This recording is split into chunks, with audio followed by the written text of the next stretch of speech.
So, if there's a starting point and there's an ending point, I don't necessarily look for the fastest way to get there because I really enjoy this whole thing. And at the end, it's a little bit of a bittersweet thing because okay, it's over. But I really, really enjoy this windy road. I think in a lot of ways, yes, I move forward because I definitely like this culinary thing. I enjoy cooking. There's creativity in it, there's adrenaline in it. But I really put the confidence and trust in stuff in myself, and that's what I committed to was building myself.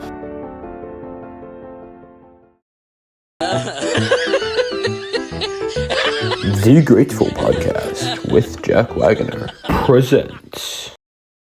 Subscribe. Welcome back, everybody, to the Grateful Podcast. Today, I'm joined by Evan Hennessey. Evan, thanks for coming on. Thanks for having me. Glad to be here. So I met Evan at the climbing gym. I don't actually remember when we met. It's one of those things. It's a good handful of years ago at this point. Yeah.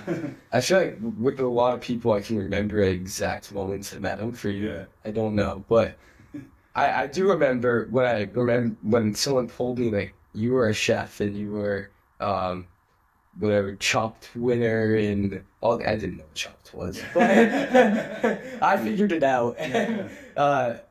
You're one of the first people I met, adults, that was quote unquote really successful. And you just seemed you're just a normal dude that I always just enjoyed talking to and climbing with. And that was a big game changer for me, realizing that there's this, the people that you look up to as being successful are just normal human beings. I think that's really cool, and that's one thing I'm going to talk about with you today. It's one thing I've noticed a lot through interviewing people on my podcast, and it's this disillusionment a lot of people have with social media and seeing everyone's highlight reel while you watch your own gag reel, but everyone's just a human being. Yeah. I've been fortunate enough to work with or stand next to, a handful of people that are, as you said, that I would deem very successful. And you walk into that, and I think it's almost got that movie, cinema thing where it's they're larger than life, they're much bigger, and you get next to them, it's no, you're actually the same size. Yeah, exactly. Totally cool. And I think that's really important. I think when you see that, and it sounds like you kind of experience that, when you and I met, that some people, they are super egotistical and narcissistic, and that's fine. We don't need those people in our lives. But some people are literally just, there's the next dude on the street, and they just happen to be pretty decent at something. Yeah, exactly. When did you figure out that you were pretty decent at something, or that you were decent at cooking, or did you have to work to get to a point you were good at that by realizing, you like it? What came first with that? I'll answer that kind of in two parts. I definitely felt that I liked it. So I've been cooking for 30 years. Long time. A lot of time. And I've had the restaurant stages for 13, just to put it into context. And I would say that within the first handful of years that I was cooking, I started at the age of 19. That's where I felt I really like this. And as you grow and you do other things, you experience other stuff, you find other things you kind of attach yourself to. I like this part, and I like that part, and I like this. And that kind of, helps, the river flow and what direction the water's going to go. As far as understanding that I'm good at something, or that, whether it's a talent or, successful or anything like that, it's part of me still feels like I'm still working on that, always working on that. I don't think I could ever stand next to myself and be I'm really freaking good at this. Yeah. I would have a really hard time doing that. Some people will say it's that's humbleness. I mean, if you want to put a word on it, go ahead. But for me, I think it's just a constant reality check where I am. And when I look at it like that, it always keeps you sort of curious or pushing, striving forward, versus being no, I'm good, I'm going to walk away. Right. The trait curiosity is one of the things I've really latched onto that word. It's huge. It's a driving force in my life, and everyone I've talked to that is pretty good at something or has found success in one way or another, wherever that may be, is very curious. Curious about growth. That curiosity is often not just for one single thing. You're a curious person in your life in general. You're always trying to grow as a climber, as a dad, I'm guessing, as everything in your life. And think that transfer of these traits is so interesting. It really is. And I mean, you kind of nailed it when you said it's like, I think if you have that characteristics, that curiosity, it literally applies to every piece of your life. I mean, I don't really, for me, I don't see how it can't. I'm always learning and listening to the way, the kids are growing, what they're doing, and what they're interested in, and how I can be the best for them. Whether that's, parent, dad, friend, person next to you, like whatever it is, whatever they need. But yeah, I mean, curiosity to me is just like, it's the huge driving force of life. I mean, it constantly changes, right? So I'm just, it's a very interesting place to live in. Yeah, I don't know. It's just, I think like for me, it's like I have this, and I was kind of talking to somebody about this the other day. I have this incredible, I guess it's a need, maybe not necessarily a desire, but it's a need to be connected to like the natural world. I'm so fascinated with it. And I feel in so many times, whether it's scuba diving or hiking, you're only talking about, it's like very few things in life make you feel your place in life than I think stuff like that. It makes you feel how small you are, but not in a negative way. It just makes you feel the world around you and you're like, okay, I feel where I am and where I sit in this place. And there's so much to see. Yeah. I get that. Mountains, you see this big mountain and you think, oh my God, that you realize the scale, but you're right, it doesn't make you feel inferior in any way. It makes you feel almost purposeful. You're like, you're a part of this massive cohesive thing you can't really understand. Yeah, I really like that, that connection to just nature. I think it's something that we really lack in society. Then when I feel anxiety or like I'm not in a great place mentally, having a bad day, I often go back to that feeling, and it helps me because I think that being disconnected from nature and my roots is what often puts me in that place. Just if I'm scrolling on Instagram, that's very disconnected from life in general. Yeah, it really is. And I think that and I've seen this actually, you kind of like, you hit on this great point of something that's been really stressful for me, and it's been a big mental challenge for me, is the direction that, the world has kind of become. And I mean, I'm not speaking necessarily like a political or an economic or anything like that. It's just like, yeah, it's become so disconnected. That to me, it's like, it's super concerning, very disheartening. And I feel like a lot of things people, think like a lot of the stuff that you see created, right? It's so disingenuous. It's not real. Everything is curated. Everything is manufactured. Everything is fast. Everything is cheap. Even to go back to your point, it's like when you see somebody on Instagram, you're like, oh, that's Jimmy Webb. That'd be super cool. All of a sudden, like, oh my God, it's him.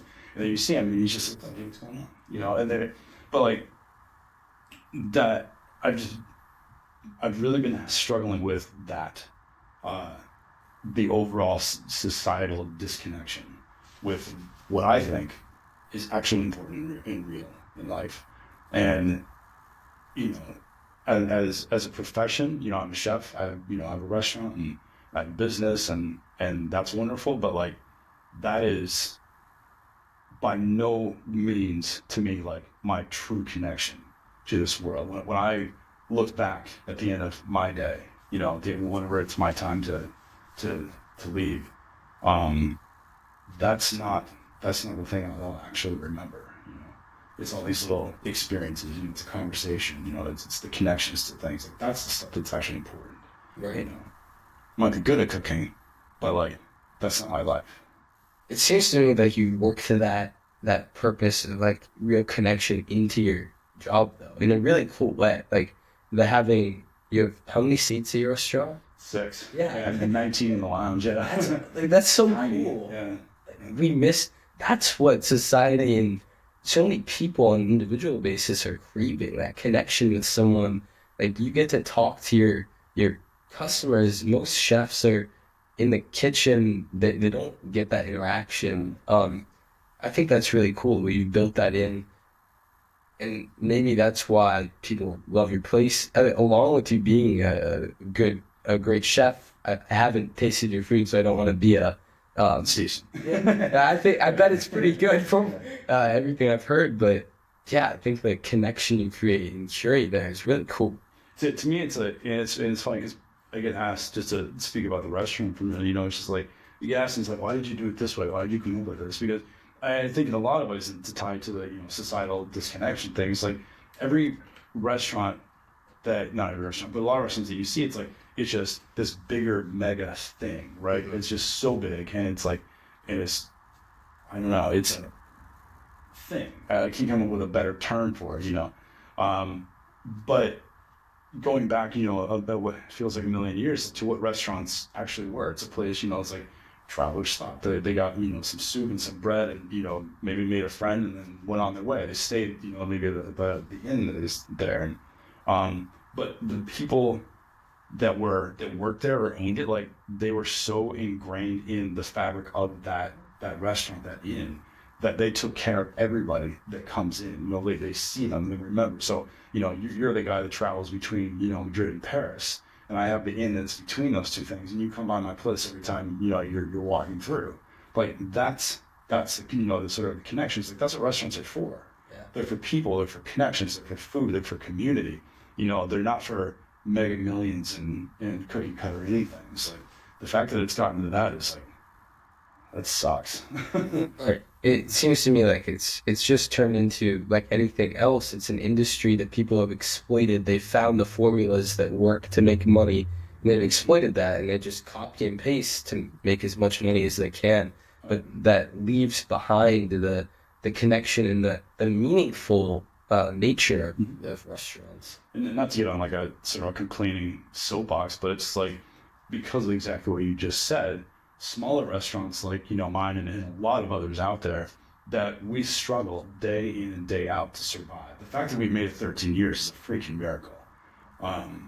Because we are constantly, we are the small percentage as far as restaurants go in the United States. And it's just like,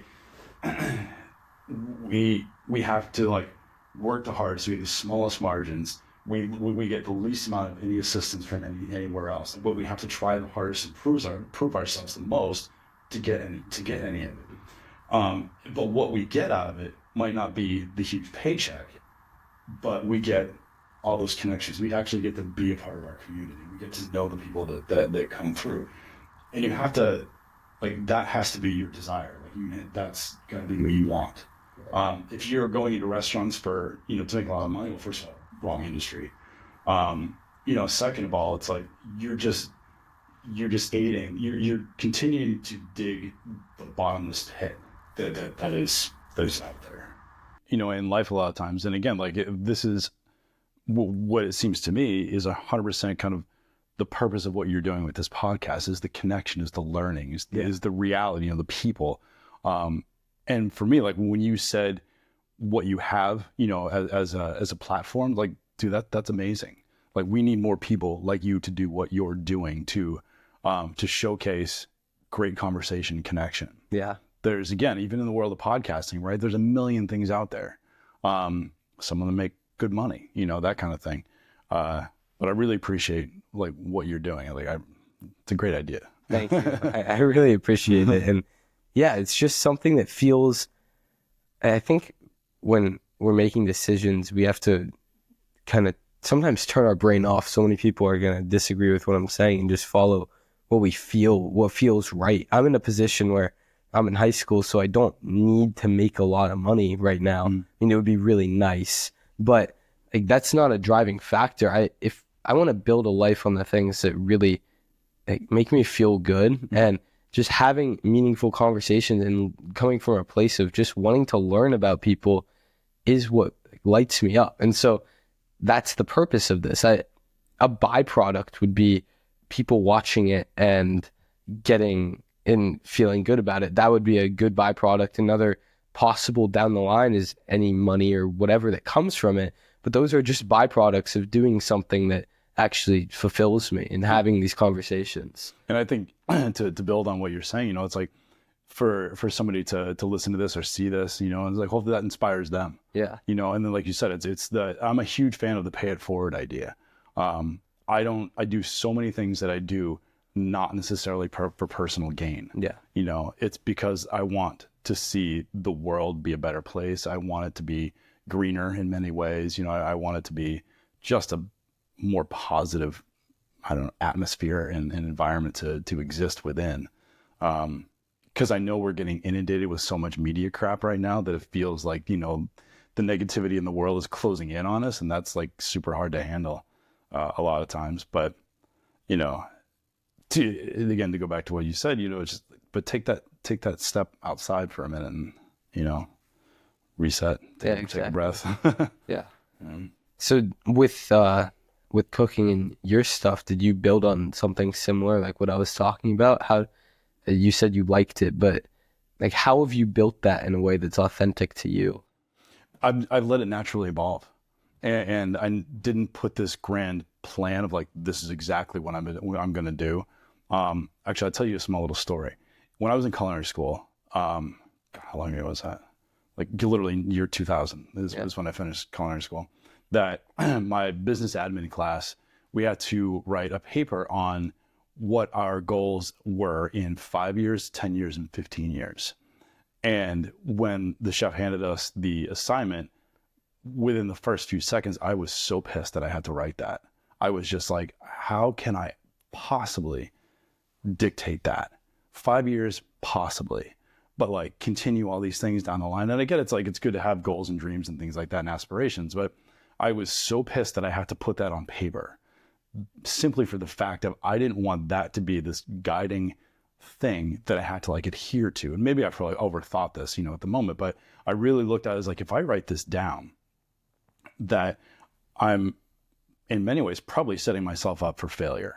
Because if I don't achieve this, what am I going to think of myself, you know, personally or professionally? So my paper for that class was not about what the assignment was. I wrote why I shouldn't have to write that. And I got like A+++ on that paper because I literally flipped the assignment on its head. And I was like, I'm not going to do that. I literally will move with whatever direction works, with what I'm feeling, with what's happening, with the way the world is. Like, that's how I personally will stay where I need to be. That was important. I really like that. And that doesn't mean being irresponsible in any way. Like, spontaneity can be really important if you're adhering to what feels right. And I think that the balance between that is hard because there's definitely a point where you can go too far with that. Like, if you're always jumping back and forth, especially in the time of instant gratification, it's easy to never fully commit to something. And so finding that balance is tricky. Yeah. I'm guessing you had already figured out, like, I'm committing to the cooking thing. You were in culinary school. So at that point, it's like, yeah, you don't need more structure than that going forward. But for some people, they do need to get to the point where they have more structure so they can kind of go back on the spontaneity. Yeah. And I think, again, like, everybody's different, right? And, you know, people need different things. For me, I'm definitely like, actually, it's funny because like my wife and I were talking about this the other day. It's like, so, you know, if there's a starting point and there's an ending point, I don't necessarily look for the fastest way to get there because I really enjoy this whole thing. Yeah. And at the end, it's a little bit of a bittersweet thing because, like, okay, it's over. But I really, really enjoy this windy road. And I think in a lot of ways, like, what it is that I move forward because, like, I definitely like this culinary thing. I enjoy cooking. There's creativity in it, you know, there's adrenaline in it. But I really put the confidence and trust in stuff in myself. And that's what I committed to was building myself. And I knew that if I could do that and I had confidence in what I could do, not in an egotistical and overconfident way, but just in like, I know what I'm capable of and I know what I'm willing to push, that I'll be fine no matter where I go. And I have another analogy. My brother is my business partner. He's an accountant. So we're very different people as far as these kinds of things. That I have this analogy of like the two of us are running up to the edge of a cliff. And as he's running up to the edge of the cliff, he's like, okay, what's the risk? How far could I possibly fall? Should I actually do this? What's the possibility of like, will I get hurt? How hard? I've already jumped. And I figure out how I'm going to land while I'm in the air because I know that I'll land. And that's kind of like one of my great little life analogies is like, I know what I'm capable of. And I'm confident in being able to push that a little bit further with, I guess, confidence of I'll figure it out. And like, I'm not going to put myself in a situation I don't think I can get out of. Yeah. Your confidence that you will be able to figure it out allows you to end up just doing things that most people would like overthink and not even go into. And that includes failure. Yeah. Failure is fine. And I think, I guess we can kind of go down this road a little bit. It's like, that, like not being afraid to fail. Like, I don't care if I lose. I don't care if I fail, like, you take a hit, that kind of emotionally, I guess, from it, but, it is absolutely part of like me, we've all done things that we probably shouldn't have. And, and we will continue to do that. But that's all you're learning and whatnot. I think if you walk up to everything afraid to do the wrong thing or afraid to fall or afraid to fail or anything like that, then you'll never find out what you can actually do. Yeah, 100%. If you're afraid of what Babe Ruth said, never fear striking out, because what do? You strike out. Yeah. Yeah. And yeah, that's huge, because I mean, just in a actual like non-metaphorical baseball way, that was how I always went up to the plate when I was younger, and it was not fun. You don't have fun when you're doing that either. When you can let yourself go, and you can trust yourself that even if you do fail, you'll be okay. You'll be fine. That's when you want to have more fun with it. Yeah. It doesn't guarantee you that you're not going to fail. No. But you gain more out of the experience. Right. Because to kind of go back to what we were talking a little bit before, is like, at the end of your days, that's what you're going to remember. How much fun you had doing that thing. Yeah. Not necessarily that you won or lost, but it's like, that was sick. That was like the best thing I've ever, that was so much fun. It was like, do you remember how you did that? You remember like I was like, man, I almost caught you, and like whatever it was, but like you remember those experiences. And that's part of like, you said, it was like, whether you're stepping up to the plate, like anybody's like played baseball when I was younger, as well. And it's like, yeah, if you walk up to the plate and the first thing you're thinking is like, man, don't freaking strike out. Like, I got to get a guy on second, I got to get him to third, like I got to hit that, I got to pop this thing over to right field. And like, if you're, it's like, yeah, everything could possibly go wrong, is going to go wrong. Right. There's no way it's not. I don't know how it can't. Yeah, I mean, that applies to, life, work, climbing, baseball, pick something. And I think it applies. So in your life, do you have any standout moments where you did fail, but you learned a lot from it and it made you better?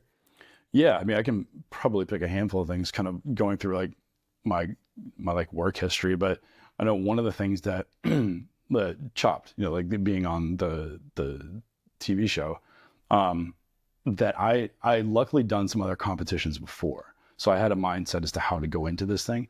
And one of the biggest things was exactly that. Like, it's not about winning. It's about doing the best thing you can possibly can.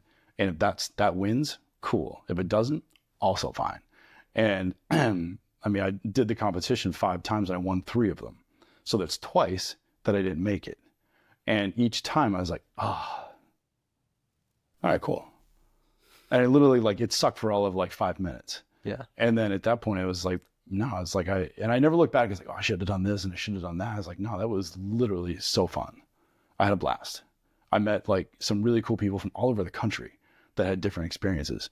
And I remember doing like, post interviews and things like that. They're like, yeah, they're trying to get you like, what about this guy? And it's like, man, these are like my friends now. Right. Yeah. I can't talk trash about these guys. They're so good and they're amazing people. Right. Reality TV wants the drama, but they want you to tell everybody that the next guy sucks, but the reality is like that guy over there and that woman over there is like, everybody's like, they're trying just as hard as you are, and they're just as, nervous and just as trying to have as much fun, and everybody around them is trying to not make that happen. Yeah, exactly. Not make that happen. So like, I'm not a huge cooking show guy, but I think I watched an episode with you in it one time, and the pace of it is just so fast. Mm-hmm. It looks extremely stressful. Talk to me about what it's like to be in that environment, because I'm really curious. I'll never go on a reality TV show. So like, it's interesting to talk to someone who has like this experience I'll probably never have. It is stressful. for sure. And yeah, it's super fast. I mean, I can't speak to a lot of the shows that are out there. I just know like the ones that I was on, but like, I mean, it's very real. The pressure is very real. The stress is definitely real. The speed is, everything is just fast, fast, fast. I personally thrive in high stress environments. So that might not be for everybody, but that's just something that I just like.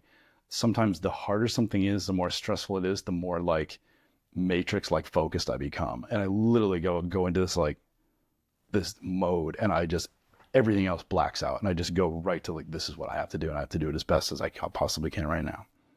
Like flow state. Yep. Totally going to flow state. Sounds addictive. It is. And I know that there's a million books on this out there, but it totally can, you can absolutely get addicted to that. Yeah. For sure. I mean, there's a huge adrenaline rush. There's, a control freak aspect to it. There's a lot of pieces to that. But many, like some other things, like I think in doses, I think it's fine. I think it, pinches you, shows you're alive. Just don't let it become a problem again. Right. Yeah. Much like anything else is addictive. But yeah, I mean, it's for anybody that watches any of those shows, or watched any of the ones that I did. It's like, first of all, thank you. But second of all, it is like, if you're watching the show and you're on the edge of the seat getting stressed, imagine how the person on the other side of the camera is feeling. That's super good perspective. Yeah. It's a lot. It is a lot. But I can absolutely say with confidence, like, it was amazing, and I would do it again. It was so much fun. Yeah. Yeah. It's funny because you watching reality shows, my favorite one to watch is Survivor. And, from the couch, like, you should do this. Right. Why isn't he doing that? Yeah. But you got to remember, like, yeah, you're surrounded by all that stress. I'm sure people do that in cooking shows. Like, you'll have people watching you. Why didn't he do that? Oh, yeah. 100%. But you're doing your best in that moment. In that moment. Yeah. And I think that's the thing, whether it's, that show or anything like that, that's, moves at this pace, like, you don't have time to, like, second guess will kill you. Yeah. Right. So you have to make a choice and go with it and keep going with it. And it's just literally a series of choices that you have to commit to all the way through. And just try your best to make it work. And if it doesn't, then okay, you made a mistake, But at the end of the day, it's like, dude, it's cooking and it's TV and nobody's getting hurt. It's totally fine. Yeah. So, like, who cares? When you said that, I thought of like fast-paced Jenga, where you have to go really fast, and these are all your decisions. And if you make a bad one, at some point, it's gonna the whole thing is gonna fall. Yeah. It's that's funny. That's such a great analogy, because you're moving as fast as you possibly can, but as like slow as you possibly can at the same time. Yeah. I mean, with anything, like in climbing, if you second guess yourself, you're gonna fall. Commit. Yeah. The amount of like big moves or like whatever it is that you're just like, if you don't commit to the full move, you pull short, you stop short, like whatever it is, you don't grip as hard as you need to, like, yeah, you're off. Yeah, exactly. Yeah. If you're enjoying this episode of the Grateful Podcast, I would very much appreciate it if you could either share this podcast episode with friends and family, or kindly leave a review down below on whatever podcast platform you're listening on. It would help me be able to make this podcast better for you, and better for all my other listeners. Thank you. Enjoy the show. So talk to me about that a little bit, because that's how I know you as a rock climber. Nice. And from what I understand, it's played a big part in your life. So when did you start climbing, and why is that something that you've really stuck with for so long, and something that seems to play such a big part in your life? So Kate and I literally started at the same time. Okay. And so that was when he was 6. So it's like about, 13. So it's like 7-ish years we've been climbing. And it was literally just recommended by a friend as like something to do. Like, it was like, hey, maybe the kids would like this kind of thing. So we're like, all right, cool. So we went down to, where do we go? Down to Metro Rock Newburyport. And we're like, this is a lot of fun. And the kids like totally took to it. And then we went out to Pawtuckaway and like looked around. It's like, I don't know where anything is. I don't know what any of these boulders are, We've all had that moment. As you do, I had no idea what Mountain Project was, And so all I got was just directions from like another friend who had been out there. And, he's like, oh, you just go down this path. It's like when you get to the end of it, it just kind of turns right, and then you'll just see the boulders and start heading that direction. So we're walking down, we parked at Horse Farm and headed down that road right there. And I'm literally like looking I was like, where does this thing turn? You know, I was like, did we miss it? Did we go? I was like, I had no clue what I was looking for. But we had a great day out there, and you know, again, just like totally got hooked on it. And then I didn't like, I knew indoor was there, and then we went there a few times, and just kept going. But yeah, I think for me, like why we got so hooked on it was like, I mean, probably for a reason like a lot of people do, is like it's a full mind body experience. Yeah. It takes absolute concentration in every way, shape, or form to do it, and to do it well. And I love physical things. I've been doing like some sort of physical things, sports, you know, like whatever growing up. I mean, I played baseball from the age of when I was 9, all the way up. I broke my nose when I was 15, and that was like that's when I put the glove down. But played baseball, basketball, snowboard. Like I've always done something. So the physicality of it just like really spoke to me. Yeah. You know, and it's like, sweet, I get to do this, and I can do this outside. And there's places when the weather sucks, I can go inside and do it too. It's like, I'm in. I'm totally in. Mm-hmm. Yeah. I just wish that I'd found, like, again, like many people, like I wish I found this so much earlier. Right. You know, I'm super jealous of Caden because it's like, you got to see this when you were 6, and that's awesome. And you get to grow up with it. You have to grow up with it. And, but for us, it's like, I mean, you know, it's like you can go all over the world. You meet people, you get to be outside, you get to, you know, sort of connect with, I don't know, rocks, you know. It's gonna be fun. I was like, so literally you go in the woods and you look for rocks. Like, yes, I do. That is correct. But yeah, I mean, you can do it all over the world. Right. Yeah. It seems to me like you have a really good balance in your life between work and other things, and that's really cool. That's something that I know a lot of other people look to get better at, balancing work and work-life balance. Yeah. How did you get to that point? It took a lot of time, and I don't think that I put the idea out there that like I want to achieve this. I just think that it took a lot of years of a lot of long working hours and days and weeks and so on and so forth to get to the point where I was able to actually make that choice. And I think in a lot of ways too, it probably took my head out of the sand, and I was like, oh, wait, there's more out there. There's more to life, you know? Yeah. I think when you're younger, you're super psyched on life and like, what can be out there? What can I see? And then all of a sudden you get in the working world and you're like, I don't want to do anything but work. And that becomes like your drive for success. Like I need to do all this great work stuff. I need to go here and work here and do that. And then as you get older, you start pulling back and realizing there's a lot more in life to do than just work. Mm-hmm. And that's the point where I started to be able to force the balance. Because for many years, probably 20 something years, I think I was highly imbalanced. And that's literally the amount of time of just like work a lot.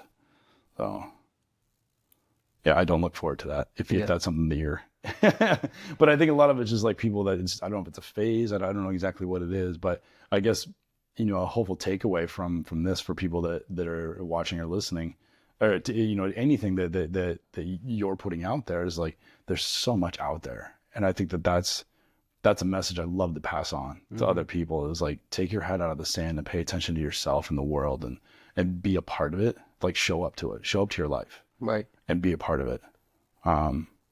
Because at some point you'll take your head out of the sand and you're like a lot older and you don't really have a lot of time to do that anymore. Yeah. An argument I've heard is that you need to put your head down and do that work in order to create the balance in the future. Yep.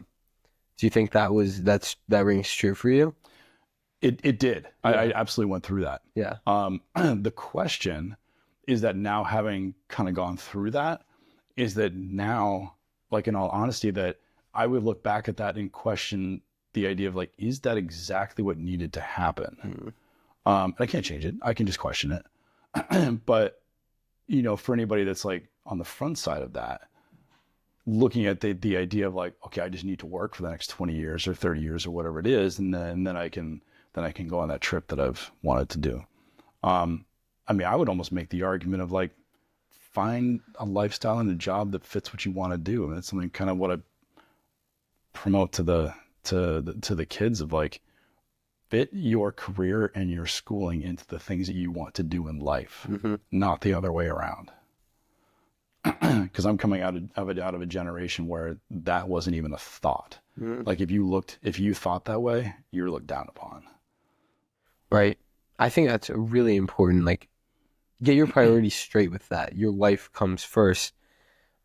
The problem that I see arising is with my generation, an almost naivete with like how what we're prioritizing, and like for example, my generation, Gen Z, when they were polled, I think 2 years ago, on what they wanted to be when they grew up, the number one answer was influencer. And I feel stupid saying that because I mean podcasting is in some way similar to that, but that's unrealistic. If everyone's an influencer, no one's an influencer. Correct. And you can't. That's a job that people want to put no effort into. They think that what they want is to do this, but in reality, I don't think it is. And so that comes back to something you said earlier that we didn't quite dive into, which is like get in touch with yourself. I think people are taking advice from so many external sources that they're out of touch with themselves. Yeah. So then it's hard to get their priorities straight, and they can't trust themselves. So everything's so backwards and lumped together. It's really hard for young people to make those priorities and create a good life for themselves. I think, and it's interesting to hear you say that because it's like we have two very different generational tracks, you and I, right? But there's a definitive through line with literally what you just said, is that when I was younger and kind of, starting to grow my career, that I was looking at what I deemed very successful chefs. And what influenced me, what I thought was important and what I should do is what they were doing. So it wasn't necessarily what I wanted. I didn't even put that idea, I think, in the box. It was more or less like, this is what this guy is doing, so I should do that. And this is what got this person here, so I should do that. And kind of similar to, the modern day social media influencer, is that you're looking at all these people that I don't exactly know how to grasp what their version of success is. I don't think my brain works that way. But it's the same idea of like, you're seeing that, or these younger kids are like, they're seeing that and they're like, oh, look at what they're successful with. Look what they're doing. Because, on the screen, these people are showing off like cars and trips and like mega houses and all these things. And like, I get it. Materialistic is super flashy and it looks like you're doing really, really well. But we can absolutely make the argument of like, but are they really? Mm-hmm. Because I'm pretty darn sure that's just a shell of a person. And there's nothing going on the inside. And when that influencing ability runs out, whether they're just, okay, you're 19, so you're not cool anymore. I don't know what it is, what phases you out. Or, again, just like you said, of like, when everybody does something, it's not unique, it's not important, it's not desirable anymore. Therefore, if you're trying to monetize something like that, like it doesn't work that way. It just doesn't. At least I'm hoping it doesn't. Right. So yeah, I don't, that's really disheartening when you hear that. Like, I want to be an influencer. Like, no, please do something real. Yeah. And I feel super old when I say things like that. And I try to watch my mouth when I immediately discredit a more modern job, something that wasn't around like when I grew up, because I looked at it as like, maybe that is a legit thing. And I tried to give it 2 seconds of like daylight and be like, is that a real thing? And I'm like, fuck that. It's not. Yeah. It's definitely not. Yeah. So how do you go about discerning between discerning between what you want and what is out there and what's actually real? You know what I mean?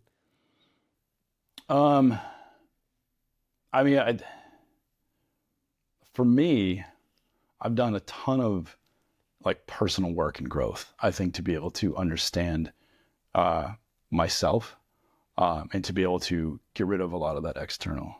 What's the personal work and growth you talk about?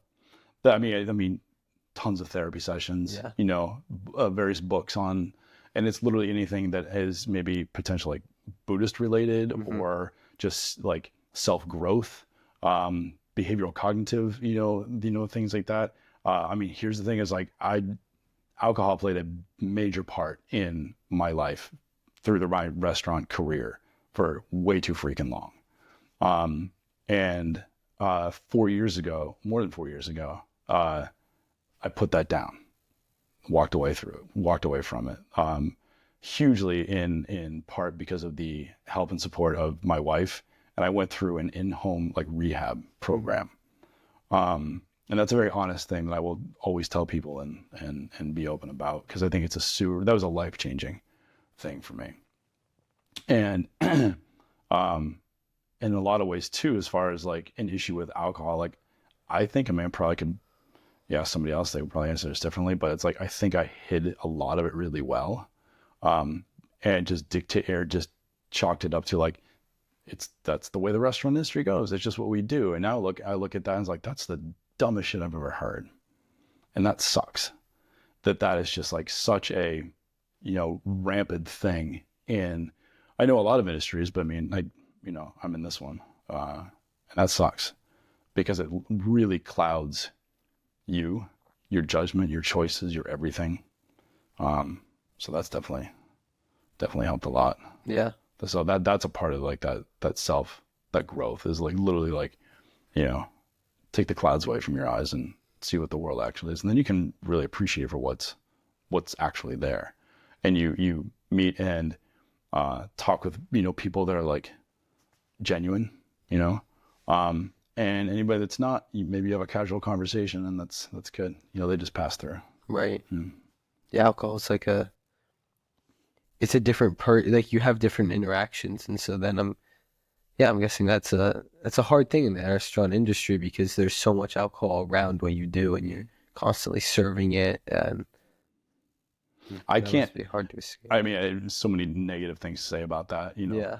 but like one of the things I think it was like, pick another job, name one, right? Or two, that at the end of your day, your shift, you don't leave work, but everybody sits around and drinks. Can you name one? No. See how fucked up that is? Yeah. Like that's so screwed up that's how that industry is. And that's totally acceptable. Mm-hmm. And being on the outside of it, I was like, that is not in any way, shape, or form acceptable. That's wrong in so many reasons. So yeah, that just sucks. It just brings that industry down. It brings all the people inside of it down. It doesn't promote good life and good life balance, to go back to one of the things you had asked about earlier. Right. Not at all. That it's like keeping you trapped in that work mode, and that it keeps you locked in there. It's something that like I'd never thought about before. Well, about how that's like restaurant culture. It's fascinating. It seems to me like you're a pretty like established chef with a good reputation, and you also are becoming a mentor for many people. So I think it's really cool that you're now going to be like bringing this new perspective that needs to be brought into the restaurant space to these mentors that will probably go on to have successful careers with what you've taught them. And so you're making a difference in that, it seems like. It's those little steps. Yeah. And I 100% go into this like, the only thing that I personally sort of derive from this is seeing other people succeed. And like that literally makes me so happy, to see that. And if like that's the influence that I would like to have, is that like I want other people to build off of what maybe they learned from me or anything like that, and that creates their happiness and their success, and that's amazing. Like I can go to bed happy with that kind of thing. But yeah, I mean, to kind of stay on the topic for a second, it's just like the only way to change something, I think, is from the inside, right? Whether that's you personally, or in this case, the restaurant industry. So for me, trying to promote, positive, healthy lifestyles for, any of my employees, or just our culture as a restaurant as a whole, our involvement with the community, like the positive things that we do and how we represent ourselves in the public space, as well as how and what we connect with. I think is so important, and that will start to change the path of the industry. And again, hopefully away from some of those big mega restaurant thing, corporate thingies. Yeah. So, Oh, I would love that. Yeah. I think living in France for a year, I really got to appreciate the power that food can have, and the whole the cultural practices around that are really cool. And coming back here, it made me appreciate more the people that do it, and the cool food cultures. Like I think about Breakaway Cafe. Like I love that place. Yeah. It's really, I mean, that's more coffee oriented, but still, like having cool spaces and making food a thing about community, and it's in appreciating what you're having is so much better than like there's just fast food, and that's become so normalized in our culture. And so many people are against fast food, right? But it's still like I think shifting to smaller owned, more communal based things is just huge in any industry. it is. And if you, to continue like on what you just said, right, there's like your generation and the people that are a few years older and a few years younger. It's like you guys are, and I've been seeing this, whether it's in you personally, because I've known you for, a handful of years now. Yeah, it's like, or my kids, like you guys are the ones that are like, have the ability to make the change in the future.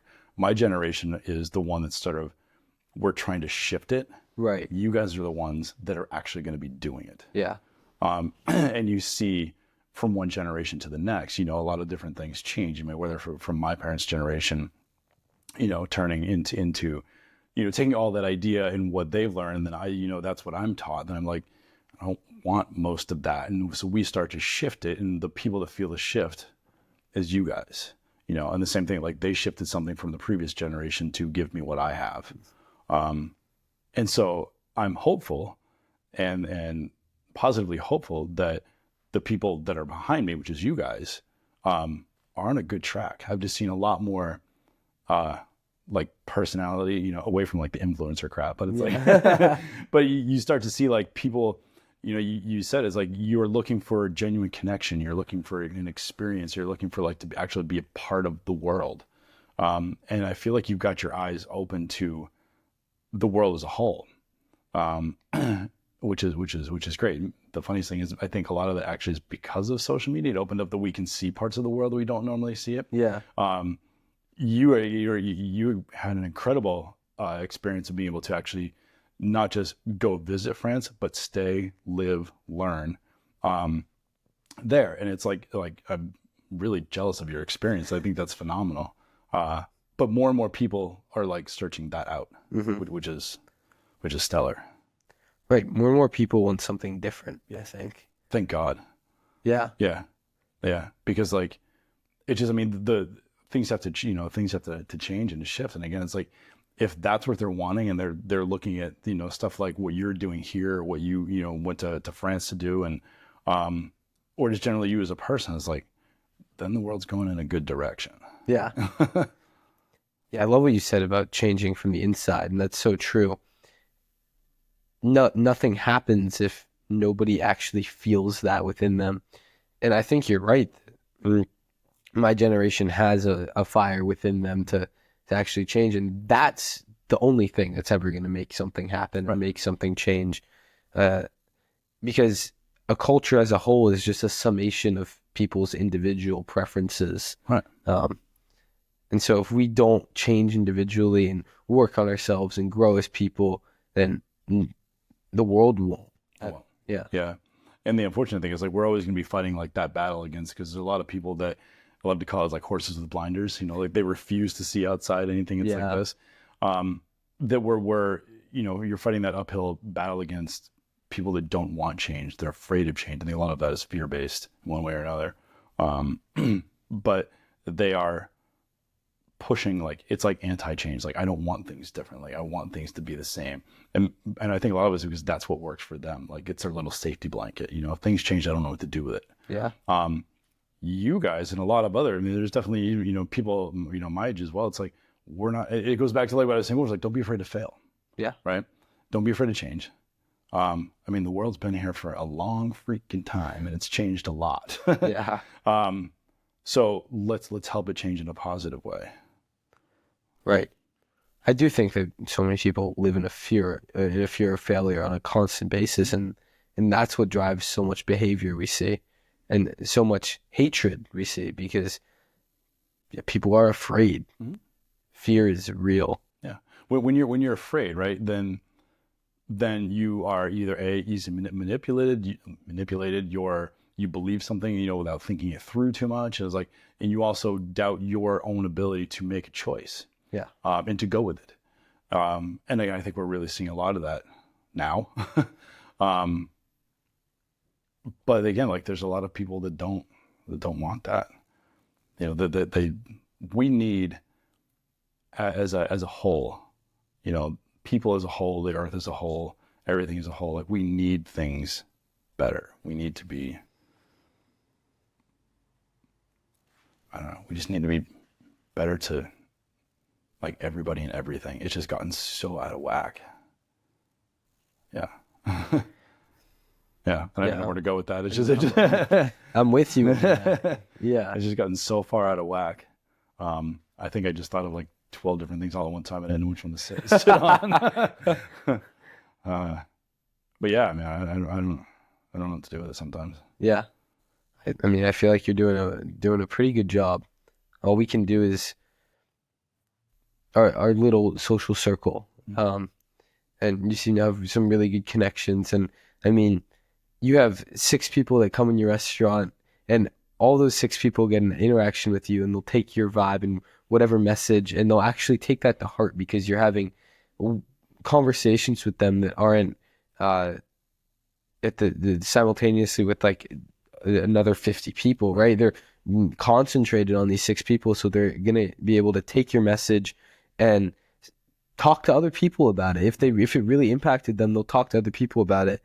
And that focused actual impact, I think, is so much more, it's going to change the world so much more than just projecting something out there for a bunch of people to hear but not actually take in. Right. And I think a lot of ways, actually, what I'm doing at the restaurant is, there's some similarities with what you're doing here with the podcast, is like, I mean, each night, different people come in, right? And so it's like, sometimes, the people over time, but like, I get to hear and learn their experiences. People travel, I get to hear about where they've been. I literally, like you said, it's not just somebody talking about like, oh, I've been to this island, that I get to actually ask them. It's like, well, forget about this cooking thing for a second. It's like, tell me about this place, and then, so I get to absorb these experiences, which is super, super cool. I have this thing that I'm starting. We have 2 experiences lined up for this year, and I'm hoping to really build it more. And I've started this, I guess you can call it a company. It's like a side idea. That I'm called Finding Thyme. And it's based on an experience and of an event that I had last year. And what I'm going to do is take small groups of people. It's sort of, ticket-based, sign up for it kind of thing. And we will find places around the country. And the idea is to slow life down, slow the world down, to be able to connect with the environment, with nature. I have an example. Like, we're going out to, there's a ranch in Wyoming that we're going out to. And you stay out there. And the thing is, like, 15 miles off the closest road. You're way the hell out there by the Grand Tetons.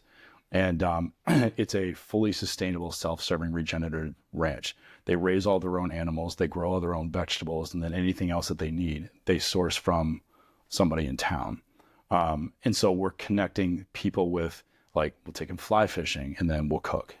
And then we're going to build a fire, and then we'll, slaughter an animal, we will roast it together. It's like this bringing people together over the connectivity of food and nature. I have another one in September that take people on a hike up South and Middle Moat Mountain. We'll stop at a mushroom farm on the way back, at a distillery on the way back, and learn about what local producers are doing. We have a coffee company that's going to do like a little kind of a show and tell. It's like, this is our philosophy. And like, so we have a local coffee roaster. It's like, to be able to slow the world down, connect with the outside, and meet the actual local community from those places. That's super cool. I love that idea. And Finding Thyme is a great name for that. Yeah.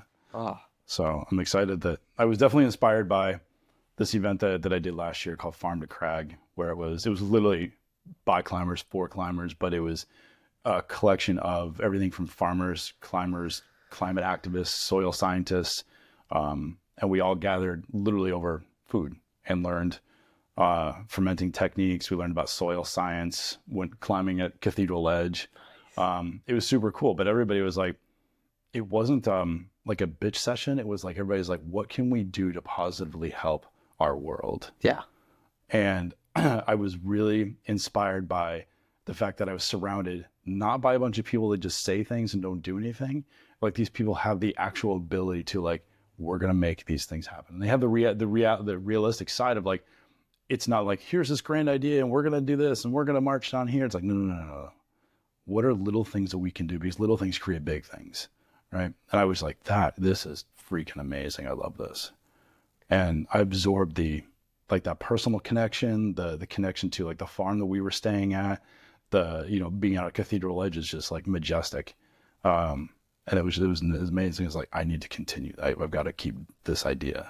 I'm going to work it into what works for me and the people that I'm connected with. And I got to keep it going. I love that. I love that idea. Yeah, that's really cool. Man, I hadn't heard about stuff like that before, but yeah, those little things that are going to make big impact. Yep. And that's, if everyone can take these little steps, it's gonna accumulate to so much change. Yeah. If we can get together and, like, say the food we get is from Farm A, and then you learn about Farm A. You might not have known about Farm A. Now all of a sudden you're like, wait a minute, they do a CSA. Oh, but they're also at the farmers market. So now you're buying some food from those guys. Whether it's, we'll get a couple things at the market, or we'll do a full CSA or anything like that. It's like, now you're learning, you're connecting to people that you didn't even know were there. Yeah. And I don't get anything from that other than the fact that I just, like, I'm super happy you guys met. Right. You don't get anything besides fulfillment and feeling good. Yeah, feeling good. Yeah. And that's incredible success to me. Yeah. That's I like that. 100%. So one of the last things I want to talk about is one of the main, like, themes of this podcast is what I call the duality of gratitude and ambition. So I see so many people that dislike their current circumstances, so do anything they can to push away from them. And I think the best way in my life, what I've found the best way to pursue my goals is through finding what I'm grateful for and building on that. So, like, I always feel super grateful for, like, connection and conversation. So that's one reason I'm building this. So how has that philosophy impacted you in your life? Greatly. I think to, speak about, like, the negative side of the restaurant industry, and that is the lifestyle and ideas that I don't want anything to do with. That's what I want to run as far away as I possibly can. I'm extremely proud of the way my life is right now. I'm happy with where I am personally, what I've learned. I mean, I love my wife and kids, and, like, I love where we live. I love the environment. We don't have enough dogs. That's one of my complaints. 3 right now? We have 3 right now. But, as far as building it, I'm really psyched to, like, just keep learning that environment and just how I can just be the best in it that I possibly can. Yeah. That's awesome. All right. Thanks for talking today. Yeah, man. Thanks for having me. Where can my audience find you? Best place is Instagram. At Evan Hennessey is my thing. Cool. Or at the restaurant a lot. And yeah, go check out Stages. Yep. I'll link stuff in the description as well. Cool. Sweet, man. Thank you. Yeah, man. Yeah. I appreciate that. Yeah. Awesome. Thank you for listening to the Grateful Podcast. If you enjoyed this episode, it would mean the world to me if you could either share this episode with friends and family who you think would enjoy it, or leave a review down below on what I can do to make this better for you and for other listeners. All that would just help me be able to spread my message of gratitude and living a purposeful life. I hope you have a great day. See you soon.